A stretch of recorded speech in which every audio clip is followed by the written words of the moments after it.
మన ఇళ్లలో రజస్వల కాబోయే వయస్సుకు కొంతమంది పిల్లలు చేరుకుంటూ ఉంటారు. ఈ క్రమంలో ఆడపిల్లల్లో శారీరకంగా మానసికంగా చాలా మార్పులు చోటు చేసుకుంటూ ఉంటాయి. ప్రధానంగా యుక్త వయస్సుకు చేరుకునే దశలో అమ్మాయిల్లో హార్మోన్ల ప్రభావం చూపిస్తాయి. ఈ హార్మోన్స్ వల్ల అమ్మాయిలు కాస్త ఇబ్బందికి గురవుతూ ఉంటారు. తమకు తెలియకుండానే శరీరంలో మార్పులు చోటు చేసుకోవడం వల్ల ఆందోళనకు గురవుతూ ఉంటారు. ఆ మార్పులతో తాము టీనేజీ దశలోకి వచ్చామన్న భావన అమ్మాయిల్లో కలుగుతుంది. ఈ దశలో అమ్మాయిల్లో హార్మోన్ల ప్రభావం పడకుండా ఉండాలంటే వారి ఆహారపు అలవాట్లలో పలు మార్పులు చేయాల్సిన అవసరం ఉందని పరిశోధకులు అంటున్నారు. ముఖ్యంగా ముందు నుంచే కొన్ని ఆహార పదార్థాల్ని అమ్మాయిల మెనూలో ఉంచాలని అంటున్నారు. దీనివల్ల పోషకాలన్నీ వారి శరీరానికి అందడంతో పాటు ఈ దశను వారు సౌకర్యవంతంగా ఎలాంటి ఇబ్బంది లేకుండా దాటేయగలరు అని అంటున్నారు. మరి ఆ ఆహార పదార్థాలేంటో ఇప్పుడు మనం తెలుసుకుందాం. ఐరన్. హార్మోన్లను సమతుల్యంగా ఉంచడంలో ఐరన్ కీలక పాత్ర పోషిస్తుంది. కాబట్టి రజస్వలకు చేరువవుతోన్న అమ్మాయిల్లో హార్మోన్ల ఆరోగ్యానికి ఐరన్ అధికంగా లభించే మునగాకు పొడి మంచి ప్రత్యామ్నాయమని నిపుణులంటున్నారు.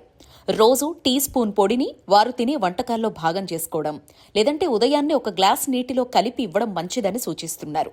మునగాకు పొడితో పాటు ఐరన్ పుష్కలంగా లభించే ఆకుకూరలు, కూరగాయలు, ఇతర పదార్థాలు వారి మెనూలో ఉండేలా చూసుకోవాలి. అవిసె గింజలు. అవిసె గింజలు ప్రతి కిచెన్లోనూ ఉంటాయి. సాధారణంగా అవిసె గింజల పొడిని తయారు చేసుకుని వేడివేడి ఆహారంలో వేసుకుని ఆరగిస్తూ ఉంటారు.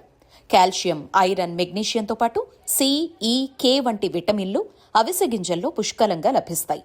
ఈ పోషకాలన్నీ హార్మోన్ల స్థాయిల్ని క్రమబద్ధీకరిస్తాయని అంటున్నారు. కాబట్టి టీనేజ్ అమ్మాయిలకు ఇది మంచి ఆహారమని నిపుణులు సూచిస్తున్నారు. అంజీర్.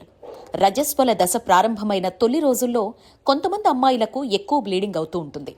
దాదాపు వారం రోజుల పాటు కొనసాగే అవకాశం ఉంటుంది. దీనివల్ల రక్తహీనత సమస్య తలెత్తే ఛాన్సెస్ ఉన్నాయి. కాబట్టి రక్తహీనత సమస్య తలెత్తకుండా ముందు నుంచే జాగ్రత్త పడాలి అని నిపుణులు సూచిస్తున్నారు. రక్తహీనత సమస్యకు చెక్ పెట్టాలంటే అంజీర్ను వారి ఆహారంలో చేర్చడం మంచిదని సూచిస్తున్నారు. ఈ పండు హిమోగ్లోబిన్ స్థాయిల్ని పెంచడంతో పాటు రక్తాన్ని శుద్ధి చేస్తుందని చెబుతున్నారు. అయితే శరీరంలో వేడి ఎక్కువగా ఉన్న అమ్మాయిలకు దీన్ని రాత్రంతా నీళ్లలో నానబెట్టి ఉదయాన్నే ఇవ్వాలని సూచిస్తున్నారు. ఫలితంగా ఒంట్లో వేడి మరింత పెరగకుండా జాగ్రత్త పడొచ్చని నిపుణులు సలహా ఇస్తున్నారు. కాల్షియం. టీనేజ్లోకి ప్రవేశించే అమ్మాయిల్లో ఎముకల ఆరోగ్యానికి కాల్షియం ఎక్కువగా ఉండే పాలు, పాల పదార్థాలను అందించాలని నిపుణులు సూచిస్తున్నారు. ఒకవేళ ఇవి ఇష్టపడకపోతే కొబ్బరి పాలు, బాదం పాలు, సోయా పాలు చక్కటి ప్రత్యామ్నాయం అంటున్నారు. అలాగే ఆకుకూరలు కూడా వారికి మంచిదని చెబుతున్నారు. శరీరంలో హార్మోన్ల మార్పుల వల్ల అలసట, నీరసం ఆవహిస్తుందట. వీటిని ఎదుర్కొని శారీరక శక్తి స్థాయిని పెంచుకోవాలంటే బీన్స్, పప్పులు, చేపలు, నిమ్మజాతి పళ్ళు, సెరల్స్ వంటివి మేలు చేస్తాయని సలహా ఇస్తున్నారు. ప్రోటీన్లు. శరీరంలో కొన్ని రకాల హార్మోన్లలో మార్పుల వల్ల కడుపు ఉబ్బరం వంటి జీర్ణ సంబంధిత సమస్యలు వస్తాయిట. కాబట్టి ఎదిగే అమ్మాయిల్లో ఈ సమస్య తలెత్తకుండా ఉండాలంటే ఫైబర్ అధికంగా ఉండే క్వినోవా, బ్రౌన్ రైస్, ఓట్స్, పప్పులు, తాజా పండ్లు, కూరగాయలు వారి మెన్యూలో చేర్చాలని సూచిస్తున్నారు.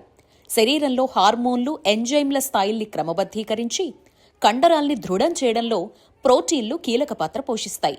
కాబట్టి రజస్వలకు దగ్గరయ్యే అమ్మాయిలు ప్రోటీన్లు ఎక్కువగా లభించే పప్పులు, గింజలు, కోడిగుడ్లు, మాంసం, చేపలను ఆహారంలో చేర్చుకోవాలని సూచిస్తున్నారు.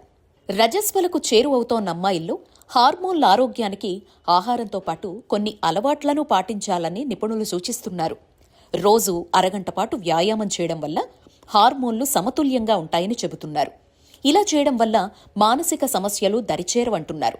ఇలా బరువు కూడా అదుపులో ఉండి భవిష్యత్తులో థైరాయిడ్, పీసీఓడి వంటి సమస్యలు రాకుండా జాగ్రత్త పడొచ్చని సూచిస్తున్నారు. ఈ వయస్సులో పిల్లలు కూల్ డ్రింక్స్, జంక్ ఫుడ్లకు ఎక్కువగా ఆకర్షితులవుతూ ఉంటారు. ఇలాంటి వాటి వల్ల కూడా హార్మోన్ల సమతుల్యత దెబ్బతినే ప్రమాదం ఉంది. కాబట్టి పిల్లలు వీటికి దూరంగా ఉండేలా చూడటం మంచిదని సూచిస్తున్నారు.